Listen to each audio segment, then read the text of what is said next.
Bem, essa atividade está sendo gravada com a permissão do palestrante e dos demais membros que participam dessa sessão. Boa tarde a todos novamente, sejam bem-vindos a mais uma atividade da Semana de Ciência e Tecnologia do Instituto Federal de Mato Grosso do Sul, do campus Ponta Porã.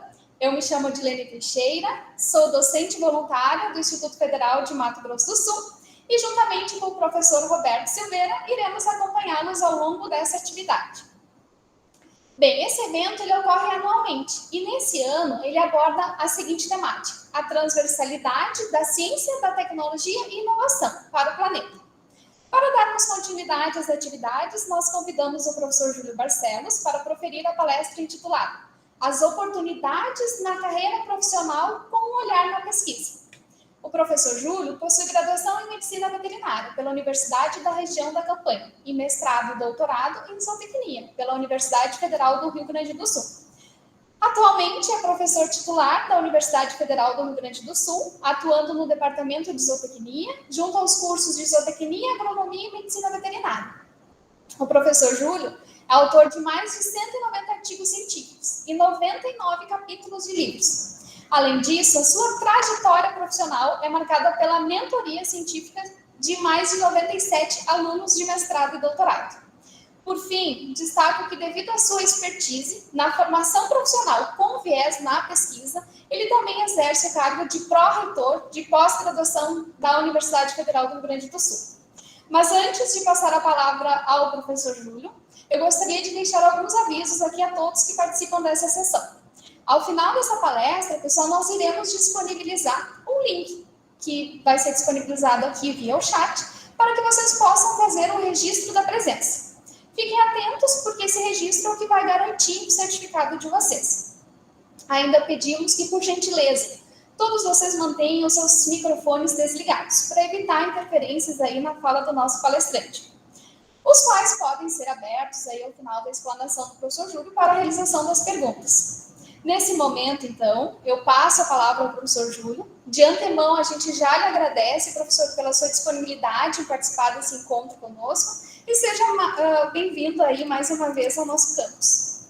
Fique à vontade. Boa tarde a todos. Eu me sinto muito feliz neste momento e também honrado em receber um convite da professora Odilene, ao qual eu tive a sorte de tê-la por 4 anos no grupo de pesquisa que eu coordeno.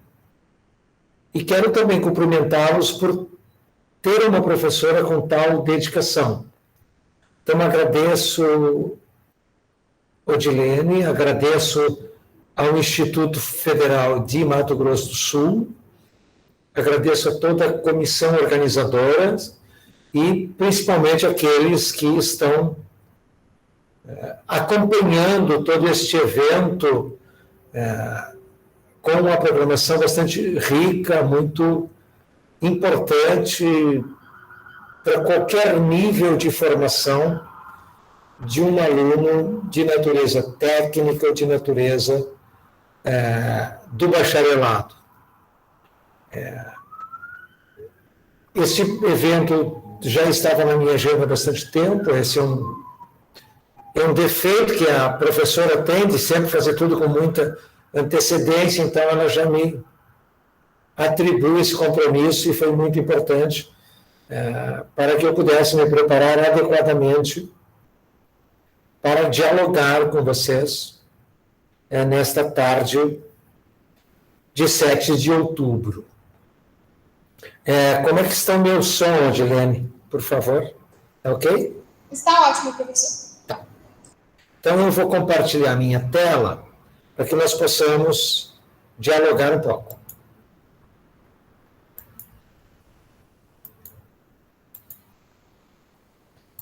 Agora, eu preciso, Odilene, que tu me monitore para verificar se a tela que está aí é do meu PPT. Perfeito, está, professor. Uhum. Porque agora eu fico só falando para o meu computador. Tá? Eu espero que do outro lado estejam todos vocês muito atentos também nos seus ambientes virtuais, que tem nos trazido muitos aprendizados, tem nos trazido muita tolerância, o nosso pacienciódromo tem sido aumentado e tem gerado desafios muito significativos neste mundo de aulas virtuais. No início da pandemia, nós tínhamos um engajamento muito grande por parte dos estudantes nas plataformas que estávamos utilizando, nos AVAs. No entanto, nos últimos 6 meses, em nossa universidade, que é uma universidade grande, temos acompanhado uma redução bastante expressiva na assiduidade e nas interações discentes-docentes. Mas é o que nós estamos vivendo hoje. Muito bem, então, nesta programação específica, que envolve uma semana de ciência e tecnologia, vamos ver se isso anda para frente, combinei com a professora Odilene que nós pudéssemos dialogar um pouco sobre, não exclusivamente sobre pesquisa, mas um pouco dessa formação das pessoas com um olhar para oportunidades que a pesquisa também pode proporcionar. Vejam bem, vocês estão num ambiente onde há um exemplo muito claro. A professora Odilene começou como vocês. Lá bem criancinha, bem jovenzinha, continua, não mudou muito, bem jovenzinha, e foi acedendo a posições e com um olhar voltado para as oportunidades que a ciência, que a pesquisa, que o ensino, isso tudo está interligado, fossem lhe apresentando. E, felizmente, ela já está tendo a oportunidade de escolher caminhos, o que é muito importante na vida. Agora, essas escolhas, nós só conseguimos fazê-las quando estivermos devidamente preparados. Por isso, a minha mensagem inicial é de que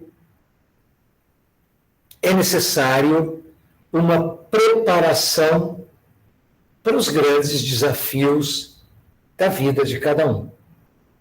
Obviamente que um desafio profissional é um desafio relevante quando muitos de nós olham como ascensão social, estabilidade na vida, enfim, por meio do ambiente de trabalho.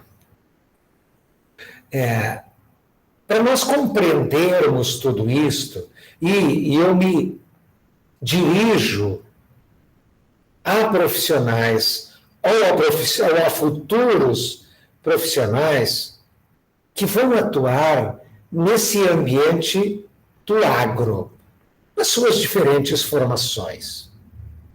Agro este que está num contexto de que o mundo ele está totalmente interconectado em ambientes econômicos, de negócios, sociais, culturais e científicos.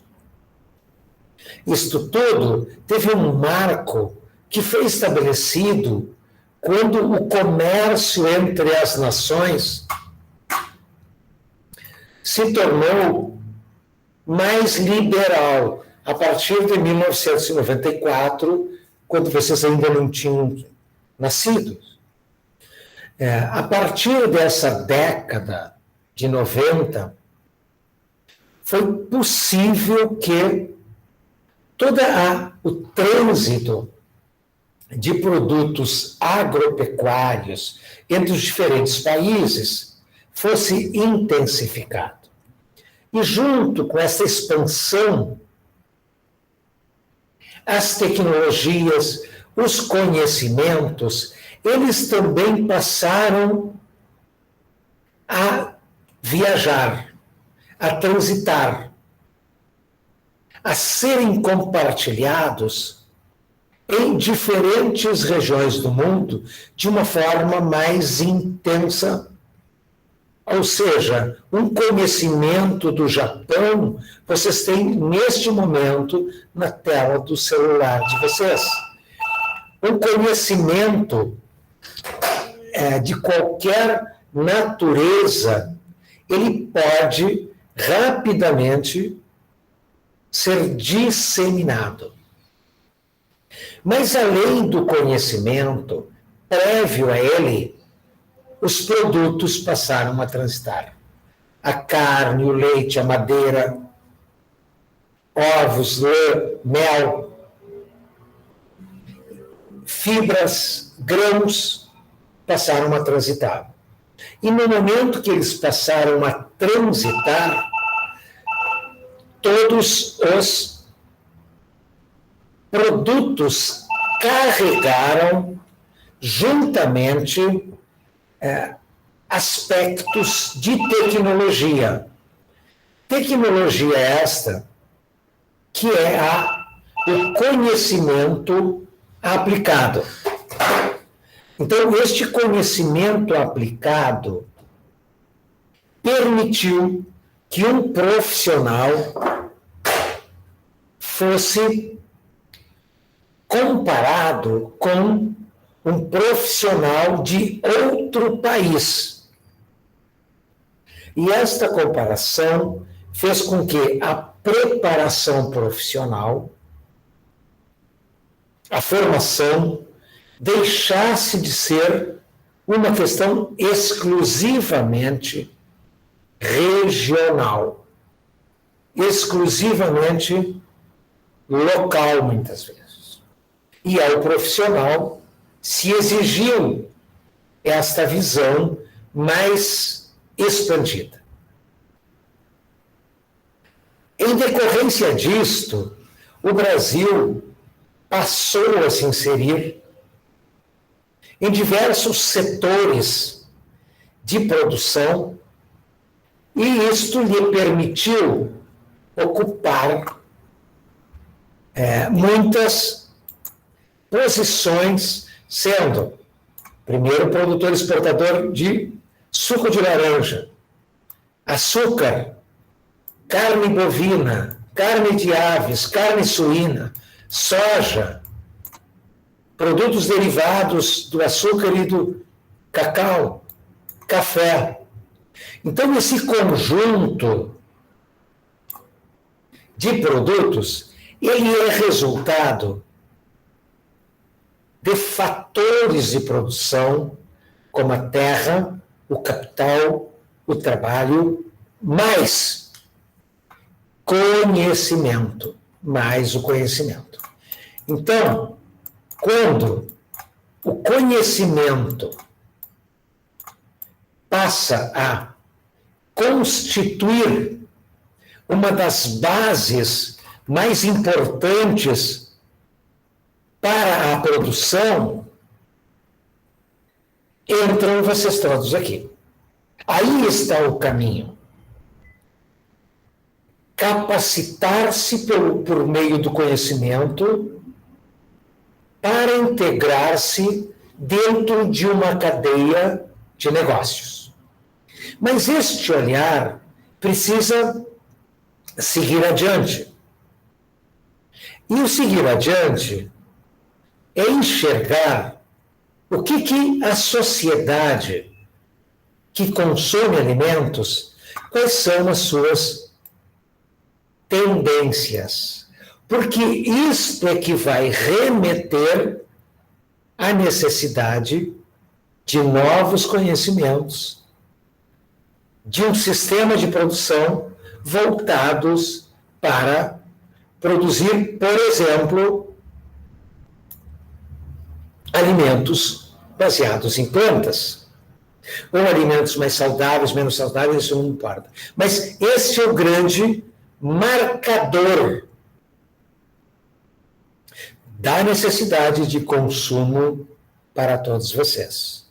Mas, paralelo a isto, nós estamos inseridos numa sociedade que não é de Cuiabá, que não é de Campo Grande, que não é de Ponta Porã, que não é de Cacilândia, que não é de Dourados. Nós estamos inseridos naquilo que eu chamo de glocal, um olhar para o local onde estamos, mas com um outro olhar interligado no mundo.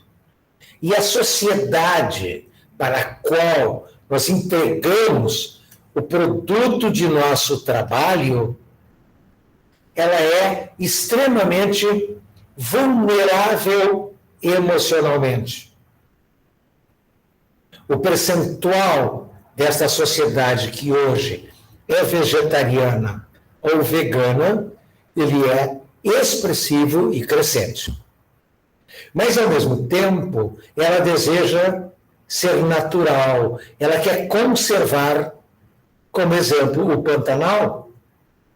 Ela, ao mesmo tempo, olha para o passado, por isso ela é chamada de retrô, mas ela quer os benefícios do mundo digital do presente. E ela também aprendeu algo que minha geração teve muitas dificuldades. Ela aprendeu que o viver não é um ato de futuro, que é um ato do presente. E por ser um ato do presente e não um ato do futuro, ela busca conveniência naquilo que ela deseja. E, ao mesmo tempo, se torna extremamente exigente. Para isto, esta sociedade espera de vocês, estudantes, de vocês, profissionais, um comportamento cidadão, uma visão organizacional, uma perspectiva de empreender, mas também que tenham capacidade de pegar o bastão e dizer: estes 100 metros da corrida são meus, deixe comigo. Este é o líder. E para isto, na formação de vocês, 3 valores serão os fermentos, as células multiplicadoras e contribuidoras da construção daquilo que vocês serão, que nós chamamos de reputação profissional.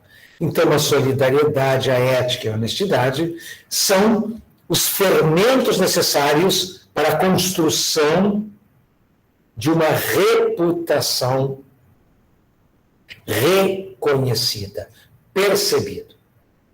E para isto, não é uma questão de tentativa, é uma questão de transformar potencial em potência. E a palavra mágica que faz isto, transforma potencial em potência, é a vontade. É preciso ter a vontade para que vocês possam se autodesafiarem a pensar em sair da zona de conforto.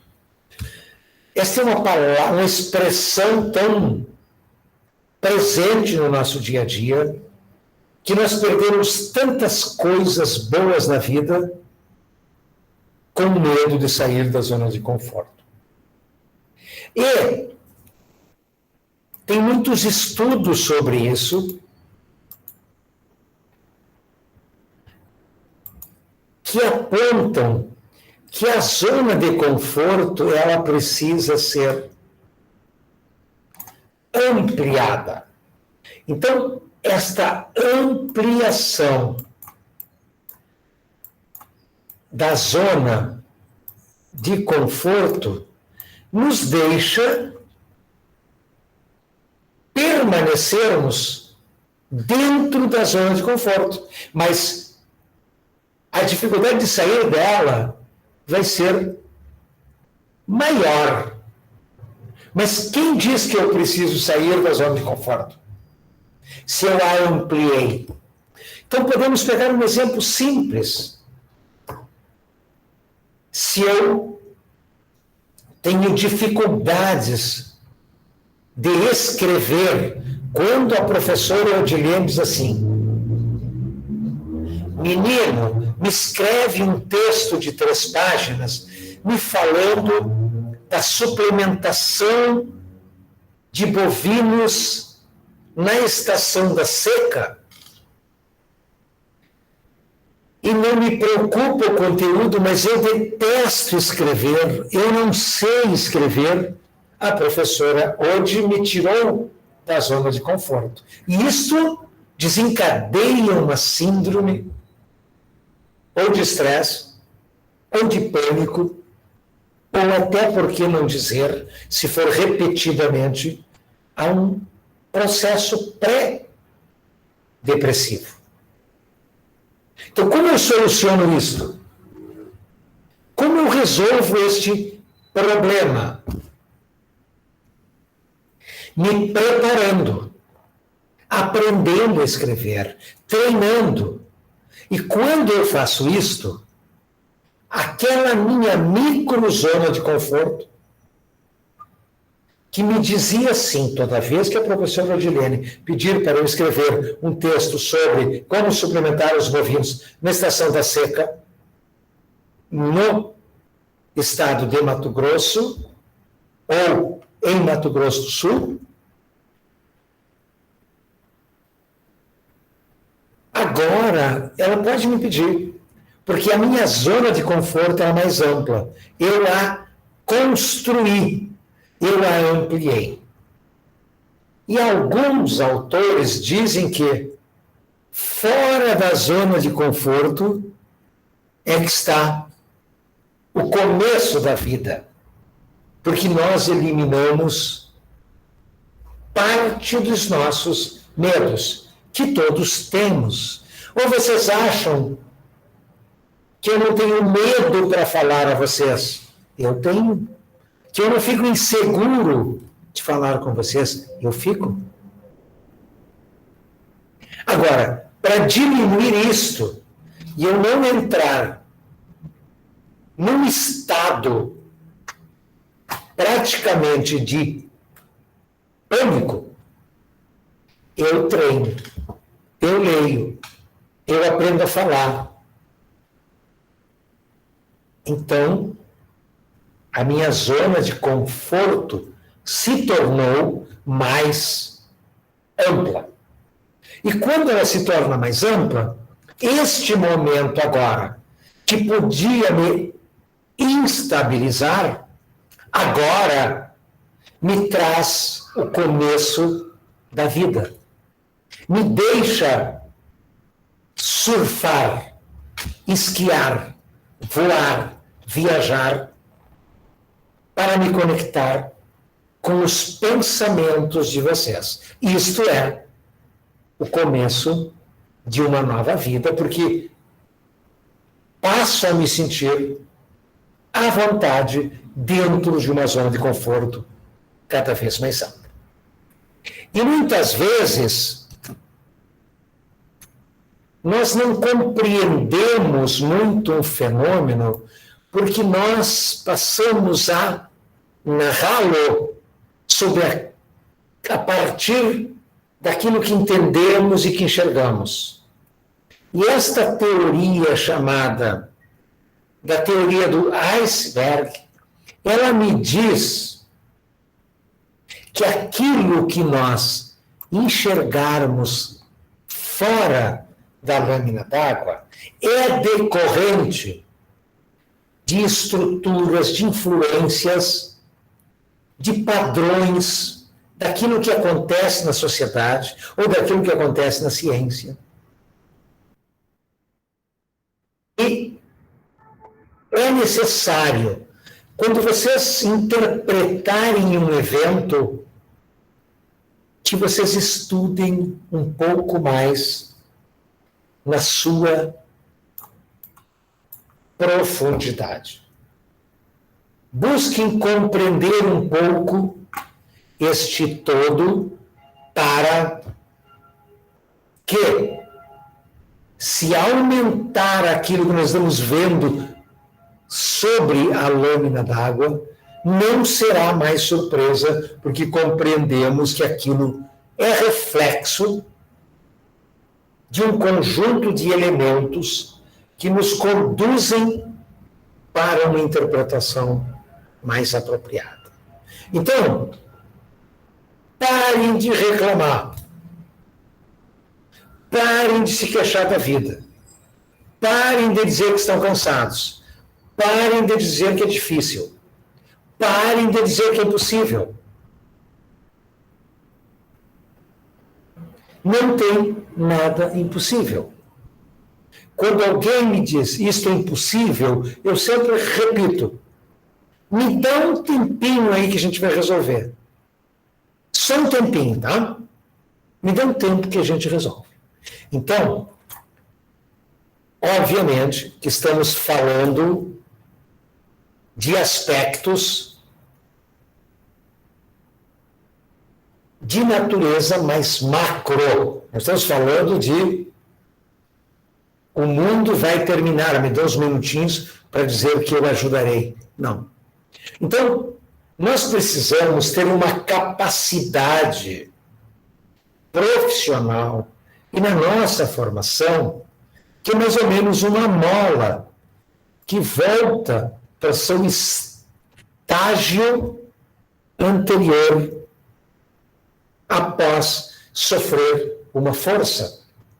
E a isto surgiu a palavra da neurolinguística, chamada resiliência, e que depois se aplicou aos sistemas de produção agropecuários,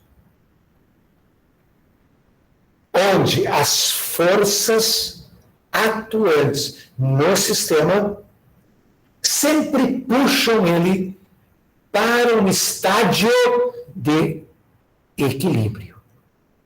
Então, para que isto ocorra, vocês precisam ser inventores. Vocês precisam passar por necessidades que levam a vocês encontrarem uma inventividade que torna o mundo mais fácil. E aí vem sempre a pergunta: o que isso eu fiz quando a professora de vocês botou o pé na minha porta? Eu perguntei: o que tu quer da vida? E isso é muito importante. E o mundo começa a migrar do emprego para o trabalho. Quais são essas diferenças? Onde está a diferença do mundo do emprego e do mundo do trabalho? Então, vejamos. Onde estão essas diferenças? A pandemia nos mostra claramente o surgimento do chamado trabalho remoto. Mas diminui sensivelmente o emprego. E agora, surgem muitos profissionais que atuarão remotamente no mundo do trabalho. Recentemente, surgiu um estudo demonstrando a grande preocupação de pessoas que trabalham com apoio técnico de vendas. Por exemplo, um supervisor técnico que vende rações, suplementos minerais, produtos veterinários, produtos para a fazenda.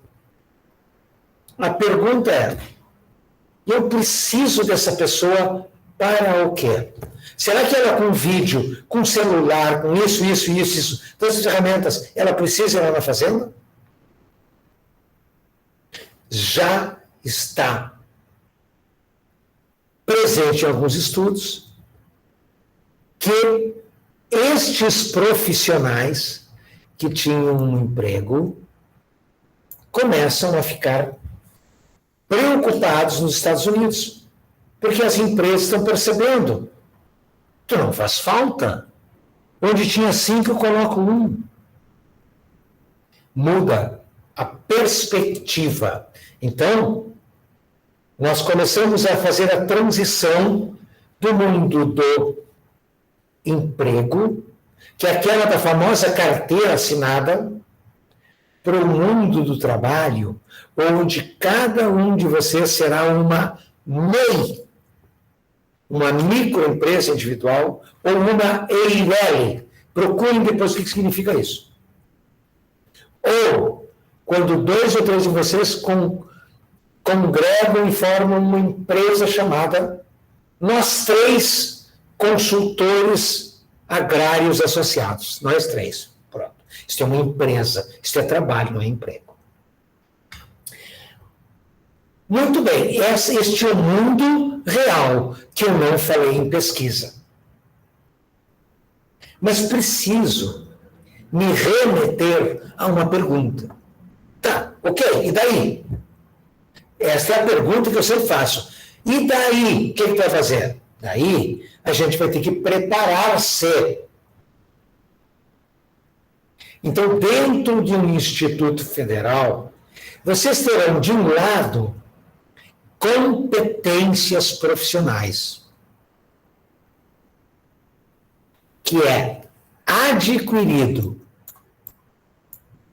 pelo conhecimento, mas também e principalmente o que vocês fazem com ele. E esta é a conexão que às vezes é um pouco limitada no ambiente acadêmico, entre o mundo que eu chamo cerebral ou virtual e o mundo do check, executivo prático, que são as habilidades. Então, essa interligação atribui a cada um de vocês as competências profissionais. Ok, está guardado as competências profissionais, ok, está aqui. Isso das competências profissionais. Muito bem. Agora, a implementação disto se dá por meio de um outro caminho formador,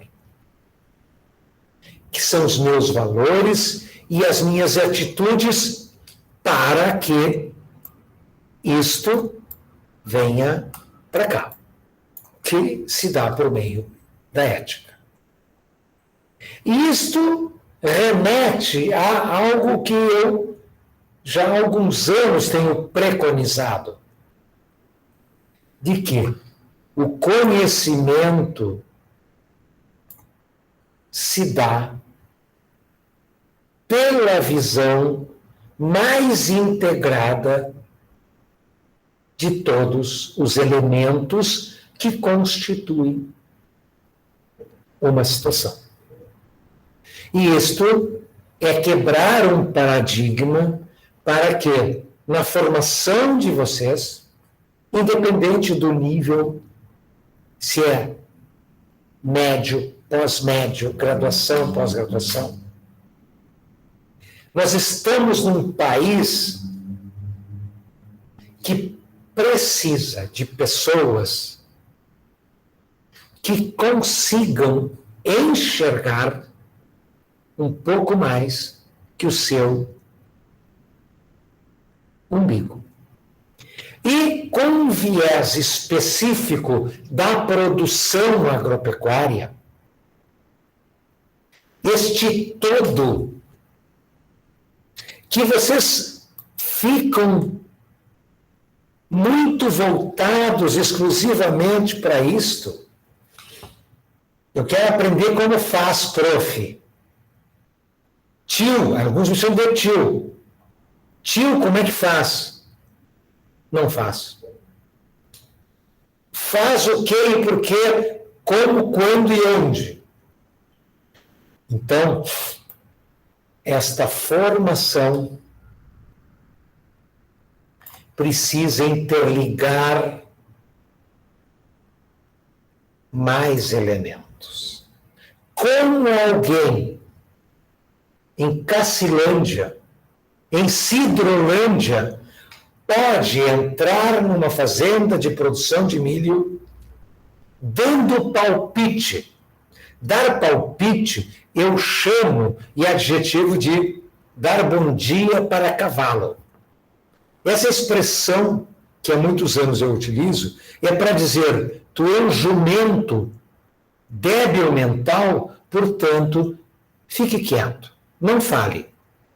Então, quando eu entro numa fazenda em Sidrolândia, e eu trabalhei aí, e a cada 2 meses eu recortava o Rio Grande do Sul, Santa Catarina, Paraná, Dourados, Rio Brilhante, Campo Grande e voltava para Sidrolândia. Então eu conheço razoavelmente a região. Então, se eu vou entrar numa fazenda, eu preciso perguntar, antes de falar em tecnologia, quais são os seus objetivos? Qual é a sua logística? Seus produtos são vendidos onde? Mercado local, exportador? O ambiente como está estruturado? As pessoas que nela trabalham? As regras? Pode aplicar um herbicida? Não pode? Pode usar um sistema de irrigação? Não pode? Qual é a disponibilidade de capital?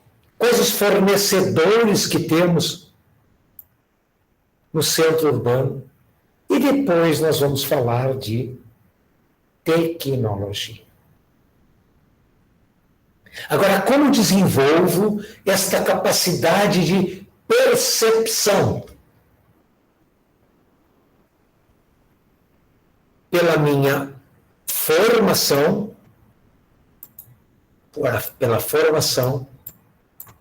pelo desenvolvimento de habilidades, pela construção de minha rede de relações, com um olhar para o mercado. Para o mercado.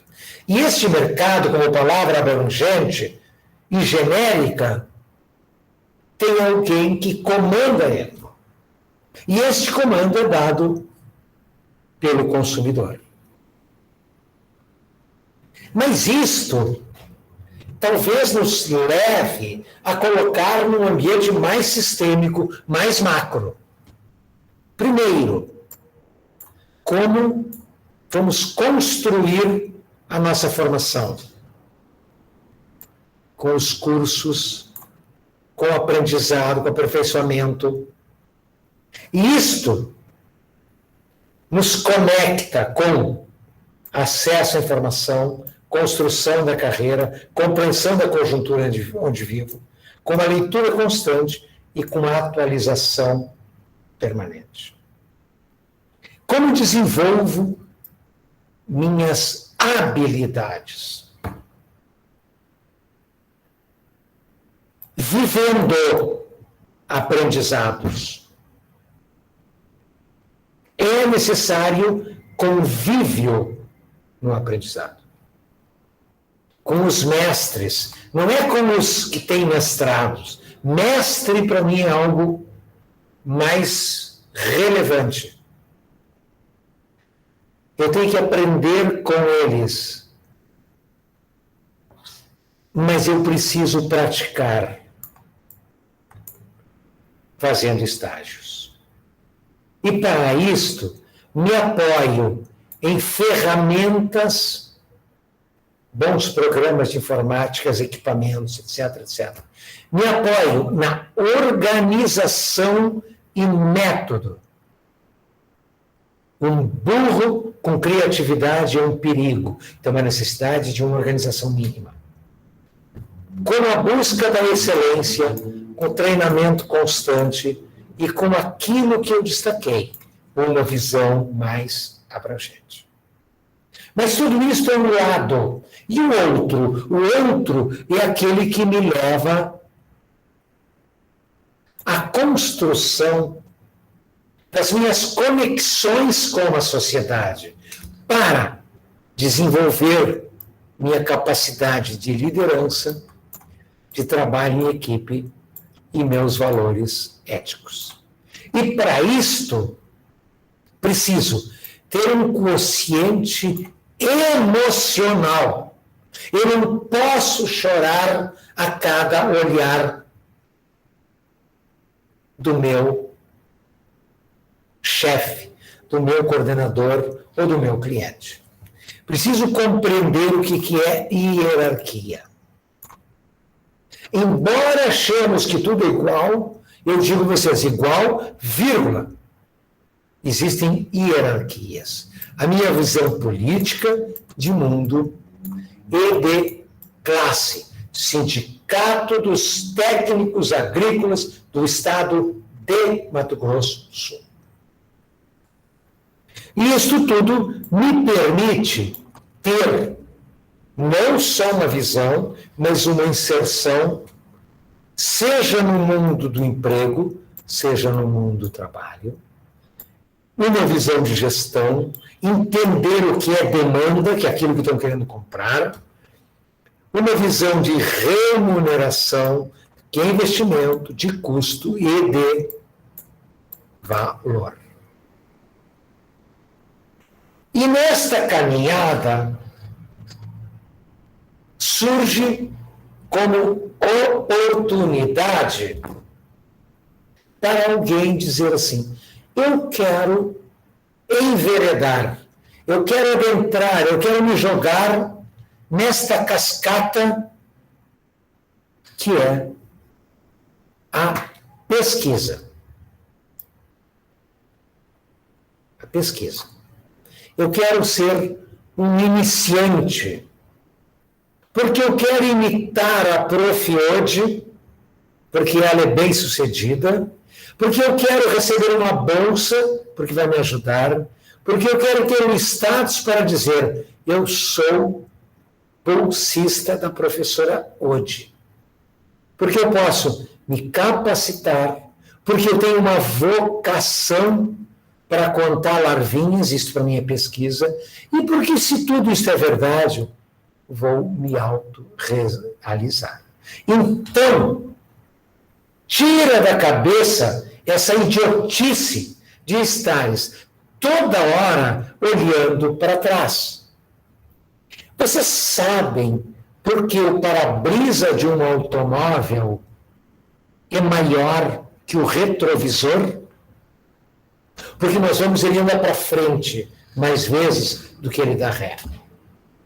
Nós precisamos olhar para frente. Então não te mete de besta e me dizer, e está te perguntando por que eu me meti nisto? Porque tu não tem uma visão para frente. Diante da menor dificuldade, tu olha pelo retrovisor e diz assim, puxa vida, por que eu fui me meter nessa jogada? Então, lembrem-se disso. E isto sempre remete uma palavra que eu acho fantástica. Hoje, neste momento, eu estou aproveitando uma oportunidade que a professora Odilene me entregou. Vocês devem estar se perguntando, mas por que oportunidade é esta? Aqui não tem emprego, nós todos estamos estudando. Se eu quero fazer técnico agrícola, Até pode ser uma oportunidade. Vou conhecer novos professores, vocês vão me conhecer, eu vou conhecer novos estudantes. Daqui 3, 4 anos, um de vocês está vindo para o Nespro. E tudo foi proporcionado onde? Na palavra mágica, oportunidade. Mas é fundamental que vocês olhem, que vocês enxerguem o que é a oportunidade. Isto é taxativo na vida de cada um de vocês. Mas não se iludam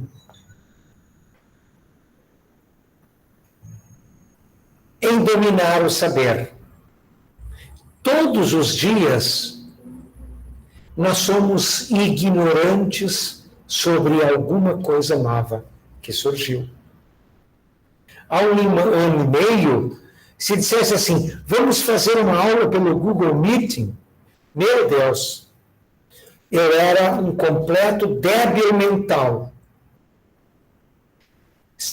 Se eu tivesse a consciência que eu era um expert em Google Meet, sem saber nada, era a pior coisa que este grande cientista disse, que o maior inimigo do conhecimento não é a burrice, mas estar iludido que muito se sabe. E para isto tudo, eu enxergo pessoas, lideranças, que nas grandes catedrais, como são as universidades, constituem o que chamamos de pedra angular, que é isto aqui. Isto dá a sustentação no arco. Então, uma pessoa especial tem esta característica de liderar e de disseminar seu talento, não por ter mais conhecimento, mas seu talento como exemplo. E a estas pessoas, eu me permito usar um termo da minha época, da minha geração de jovens como vocês, que se chama inoxidável, que é aquilo que não oxida, que não enferruja. Porque nos anos 70 não existia o aço inox. Então, uma pessoa inoxidável é aquela que não precisa de sol para brilhar, porque mesmo a sombra, ela reflete seus raios, seus lampejos de liderança e talento. Então, no ambiente de pesquisa, nós temos os elementos necessários para, ao mesmo tempo que a professora Odilene seguia e segue exemplos, se torna em um exemplo. E isto transforma aquele que diz é para aquele que dirá assim será.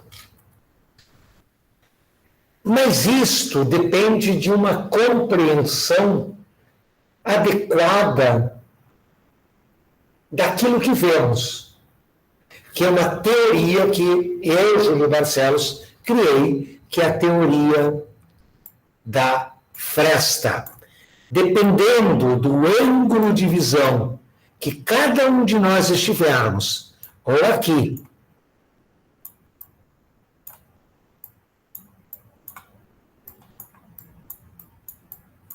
ou aqui,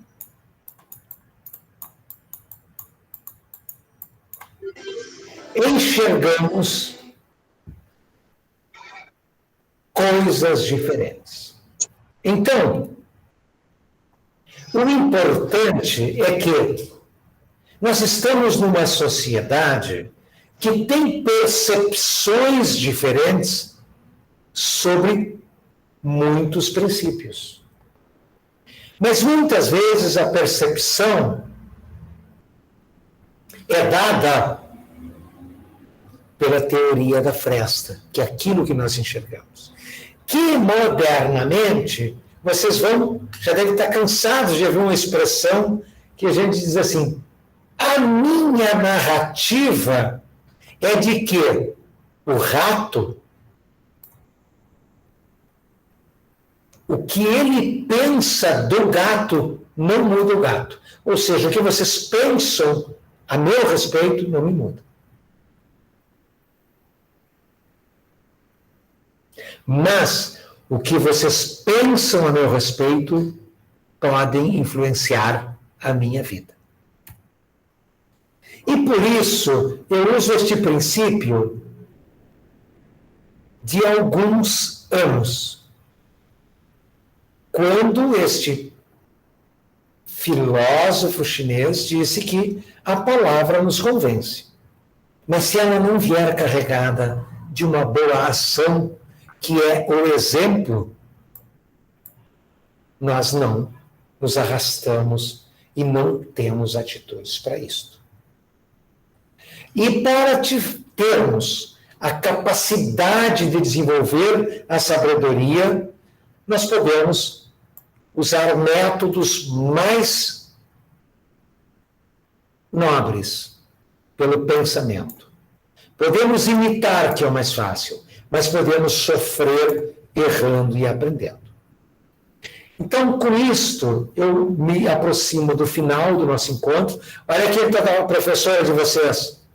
Ela era bem jovenzinha, continua, não mudou muito. E o que se espera na pesquisa, ou de um estudante de iniciação científica, é que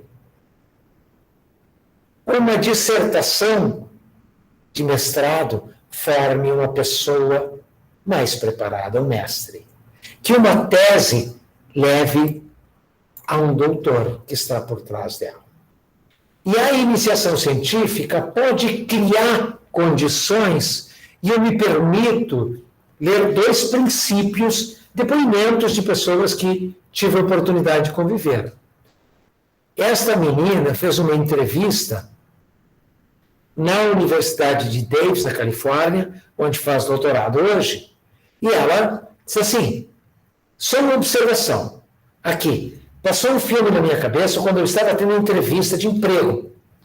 Muito que tu costuma falar. Eu vi cada coisa que eu fiz lá nos tempos passados que acabaram me levando a parar ali, nesse emprego nos Estados Unidos.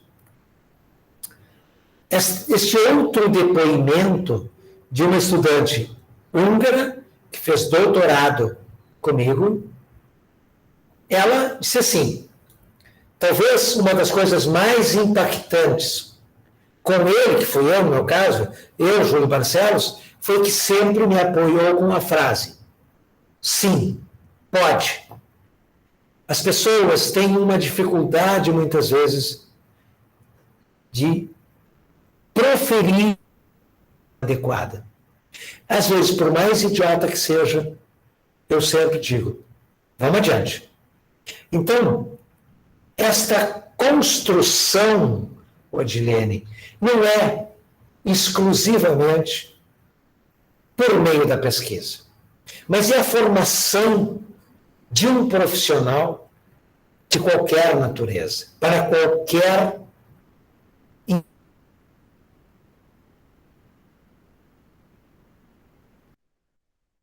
síndrome. Hoje é uma placa dos chamados 3 Fs.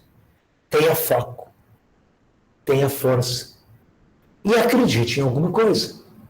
Porque quando o impossível se apresentar, não vai ser o foco, não vai ser a força. Vai ser essa crença que vai lhe dar força e foco para que o 4 F não esteja presente na sua vida, proferido pelos outros.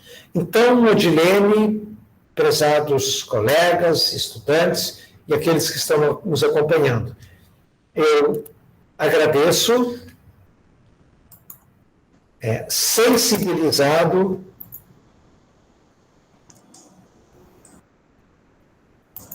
este encontro e esta oportunidade. Eu estou com 2 navegadores abertos, quase que eu fui para o outro. Tem várias coisas acontecendo ao mesmo tempo aqui, né? Eu estou acompanhando várias reuniões. Gente, muito obrigado. 2 minutos antes de estourar meu tempo. Professor, parabéns pela excelente palestra. Você sempre tem uma palavra para nos trazer, sempre traz essa motivação, sempre acredita muito na gente. O professor Júlio, ele tem essa característica de acreditar muito, muito, muito na gente, que às vezes ele me colocava coisas tão difíceis, ao meu ver, e ele dizia, não, tu consegue, tu tem potencial para isso. E eu pensava, meu Deus, eu não tenho isso, da onde que o professor está enxergando? E ele é assim, ele consegue, por vezes, acreditar mais na gente que a gente mesmo. Então, ele sempre consegue nos motivar, consegue mostrar, olha, nada é possível, basta ter vontade, né? Além da vontade, ir atrás. E os caminhos o professor deixou, né? Como que uma receita de bolo ali, né? Tem slides ali que você comentou muito bem sobre como a gente traçar esse caminho que não nasce do dia para a noite, né, professor? Eles começam há muito tempo atrás, né, na nossa formação. Nós estamos recebendo... Você está recebendo elogio pela palestra, professor? Aqui no chat. No chat já vi aqui, muito obrigado, Fernanda. Professor, deixa eu lhe fazer um questionamento. Não. Nesse período de pandemia, muitos alunos que faziam estágio, que, enfim, estavam... Ou até mesmo alguns alunos que entraram no IFE, eles já entraram nesse momento de pandemia. Então, muitos laboratórios, muitos estágios, eles não tiveram como realizar. E aí, por vezes, até eles nos questionam, né? Porque acaba que o que você falou sobre treinar habilidades, acaba que fica um tempo perdido ali no meio da formação deles com essa pandemia. Eu sei que ela é algo que, né, talvez você nem tenha uma resposta para me dizer, porque a gente nunca viveu isso antes, mas como contornar, assim, como talvez nesses próximos anos a gente pudesse talvez recuperar esse tempo, digamos, que se perdeu, assim, no sentido de treinar habilidades? Bem, em primeiro lugar, eu acho que nós precisamos compreender a realidade que nós estamos vivendo. Às vezes, a incompreensão da realidade nos leva a viver uma falsidade temporal. É a primeira coisa. Então, esta preocupação nós temos aqui na Universidade Federal do Rio Grande do Sul. Imagina, os alunos da medicina, da engenharia, são 50 mil alunos, estes anseios. Assim, dá para construir um gráfico com 1 milhão de problemas. Mas dá para construir um gráfico com 1 milhão de novas coisas. Veja bem, Angelene, será que eu teria condições de ir no Instituto fazer a palestra hoje? Vamos pensar. Tá, este é o lado bom. Onde está o lado ruim? Eu não poderia, eu perdi de te dar um abraço, de te olhar os teus olhos, de conhecer novas pessoas. Muito bem. Agora, na formação profissional,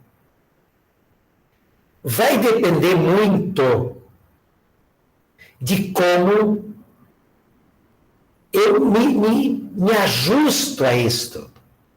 Tem estudantes, a gente já tem estatísticas sobre isso, que eles precisam de um ambiente presencial, da aula, para dialogar com os colegas, é mais dinâmico para eles.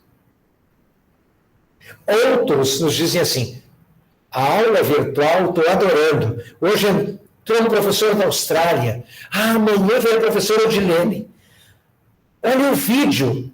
Então, eu consigo, por exemplo, eu dou zootecnia geral. Estou falando da criação de suínos ao ar livre. Eu tenho 400 vídeos no YouTube que eu estou mostrando para eles. Olha aqui, está vendo isso aqui? Então, eu ando em 5, 6 ambientes simultaneamente. Bom, isto me faz criar uma perspectiva positiva. mas não vai substituir a presencialidade da natureza humana.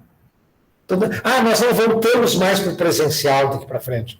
Vamos voltar, porque nós somos assim. Mas nós vamos ficar com ensinamentos. Agora, aquele que precisava fazer um estágio, interessante. Muitos estudantes me dizem assim, professor, eu já estou no 6º semestre, vou perder 1 ou 2 anos de estágio. Aí eu pergunto, e quando está no 6º semestre, tá? E no 1º e 2º semestre não fez nenhum estágio, o que ele fazia? Eu fui passear, professor. Então, é isso mesmo que vocês pensaram. Então, eu acho que aqui está ocorrendo, Odilene, porque os estágios estão permitidos. O pessoal dos estágios está indo. Isso não parou. As empresas estão recebendo gente. Agora, claro, aquela atividade prática da professora Odilene, levar lá num silo para mostrar a silagem, todos perdemos. Mas o que a gente precisa fazer? Trazer o silo para a sala de aula. Tem vídeos tão fantásticos, gente. Mas não é a mesma coisa que botar a mão na massa. Tá, então vamos ver. Quantas vezes tu fosse botar a mão na massa na aula sobre silagem? Que não tinha ônibus, que choveu, que isso, que aquilo. E o dia que eu fui, eu nem estava muito interessado em botar a mão na massa. Fui porque estavam indo. Agora, a massa veio até a tua presença, ela ficou gravada, e tu pode, um dia, se tiver vontade, ir de novo lá. Mas, eu tenho repetido reiteradas vezes, é o que a casa oferece hoje. Então, precisamos aproveitar e aprender, porque tem um detalhe. Nós não estamos dando aula em EAD. Nós estamos com um ensino meio bagual, gaúcho, aí de qualquer jeito. O sujeito liga uma câmera, a gurizada vai dormir, e ele fica ali gravando, Tá, isso. Então, tem gente que está adorando, que dava uma péssima aula, ficou pior ainda, e quem dava uma ótima aula se tornou melhor ainda. Então, de novo, são os envolvimentos de cada um de nós. EAD é um modelo de aula, que tem o tutor, que tem uma série de interatividades que hoje nós não temos no ensino remoto. Porque este espaço remoto deveria ser leiam, estudem, agora a gente vai discutir aqui. Então, isso não acontece no ensino médio, no fundamental, no médio, no pós-médio, na graduação, no mestrado e doutorado. É tudo igual. Fica todo mundo olhando assim, tá. E aí, tudo bem, pessoal? O mais assim, não, por nós está tudo ótimo, professor. Tá, fazer o quê?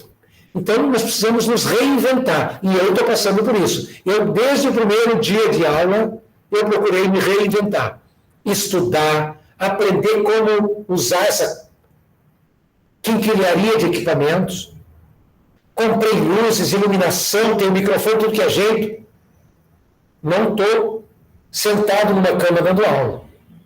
Eu procurei criar um ambiente mais favorável. E tenho estudado muito, já fiz uns 10 cursos sobre isso. Todos os dias estou fazendo um novo para aprender. E no primeiro semestre, nós temos avaliação dos professores, os meus índices foram melhores quando eu dava aula presencial. Como é que explica isso? Eu acho que eu tenho uma didática relativa presencialmente. No entanto, a graduação, o aluno atrás do computador, ele se sentia mais à vontade para dialogar comigo que me enxergando presencialmente. Claro que eu sou muito expansivo, eu pareço um trator desgovernado. Então, mas a gente tem que ir se adaptando com isso, Dilene. O mundo não vai dar ré, vai ser isso. E a gente precisa compensar tudo isso. Aí os departamentos pedagógicos são desafios muito grandes que todos eles têm, nós reconhecemos isso. Perfeito, professor. Eu acredito que para os próximos anos, aí a gente vai valorizar muito, né, o encontro presencial. Como você comentou, né, às vezes tinha aula prática e, enfim, os alunos iam porque a aula seria no campo. Hoje eu acredito que quando retornar, vai se valorizar muito mais, né, esses encontros assim presenciais. Pessoal, a professora Helena também comentou que você falou, né, que esse modelo remoto, ele também trouxe vantagens, né, que foi o poder fazer o que a gente está fazendo hoje. Vocês estão no Rio Grande do Sul, né, o pessoal está no MS e a gente está podendo conversar aqui, né, fazer essas trocas que, como você mesmo mencionou, pela a quantidade de tarefas que você tem, talvez eu conseguiria vir até aqui, né. Eu vou dar um exemplo para vocês. Eu estou ministrando uma disciplina agora, na pós-graduação, que é cadeias produtivas das carnes. Eu tenho alunos de todo o Brasil. Olha, só observem, antes de iniciar a disciplina, cada um se apresentando. Aí diz, eu estou em Belém do Pará. A temperatura aqui é tantos graus. Eu tenho uma aula de geografia na minha disciplina, gente. Eu estou em Corumbá. Estou vendo um barco atravessar aqui. Gente, tem outro que é do lado do Uruguai, outro em Buenos Aires. Então, são ambientes, então isso nos leva a ampliar conhecimentos que fogem um pouco do escopo específico de um professor que só quer dar o seu conteúdo. Eu acho que no ambiente virtual, nós nos preocupamos um pouco da questão mais cartesiana, da minuteira da aula. A minuteira da aula é algo que... Não, e tem que dar conteúdo assim, assim, assim. Calma lá. Grava, ajeita, interage. Então, tem muitas coisas boas. Nunca vai substituir a presença humana. E vai trazer novos desafios. Como eu falei, as empresas dos Estados Unidos, eu faço 3 semanas um treinamento para ex-vendedores, ex-representantes comerciais, que saíram das empresas de insumos, porque os diretores disseram assim, para quê? Tu chega lá numa fazenda e dizer, olha o meu sal mineral, e assim, assim. Não precisa, precisa de um só ou 2, que vão fazer uma reunião virtual com os produtores, vão mostrar um vídeo, como é que é o coxo, como é que é os animais comendo, mas tem tantos detalhes. É a realidade, gente. Então, vocês pensem assim, puxa vida, nos meus 16 anos de idade, meus 15 anos de idade, meus 16 anos de idade, eu passei 2 anos recluso. Sim, é verdade. Esse tempo não volta. Mas faz o seguinte, pensa que aquilo que tu não fez quando tinha 15 anos, quando tiveres 17, agora tu vai fazer igual. Porque a expectativa de vida aumentou. Então faz igual, não te preocupa. Tu não tem um cronômetro na vida para ser feliz conforme anda a linha temporal. Escolhe. Então, o tempo não vai dar ré? Claro que não. Mas, eu não me encontrei com os meus amigos todo 2020 e 2021. Então, agora, em 2023, tu aumenta o número de encontros, dá um jeito. Eu acho que é possível, Odilene. A gente não pode ficar, não deve, né? Pode. Mas não pode ficar só se lamentando, meu Deus, e agora? Eu perdi isso. Não, eu ganhei isso, ganhei aquilo. Perfeito. E só para a gente finalizar, professor, a questão do presencial, ela é importante também por o que eu estava lembrando aqui de você. Você chegava na sala do Nesp e você olhava para a gente e você perguntava, tu tá bem, filha? Tu tá bem?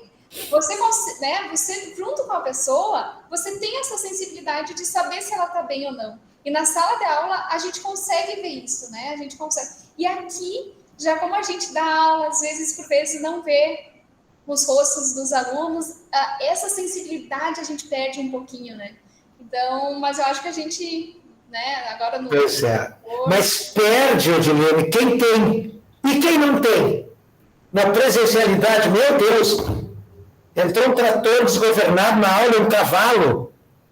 Tem alunos que se introspectam, que ficam com tanto, que quase que um trauma para eles. Ele não pode abrir a boca, se ele abre, o colega fala, ele fica tímido. Então, a gente tem que buscar. Um dia um sujeito me falou assim, olha, um sujeito sem nenhuma formação.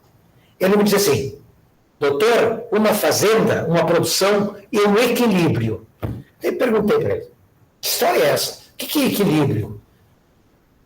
Uma época do ano está bom, outra está ruim. Quando está ruim, a gente aprende a melhorar. Então, aí eu comecei a compreender o significado tão amplo do equilíbrio. Então, em todas as situações, nós teremos situações favoráveis e desfavoráveis. Nós temos que trazer isto sempre na busca do equilíbrio, porque é da natureza dos sistemas entrópicos, o equilíbrio. Não esqueçam disso. Sempre que nós desequilibrarmos um pouquinho, o sistema vai exigir uma força adicional em um lado deles para trazer o equilíbrio. E isso é natural.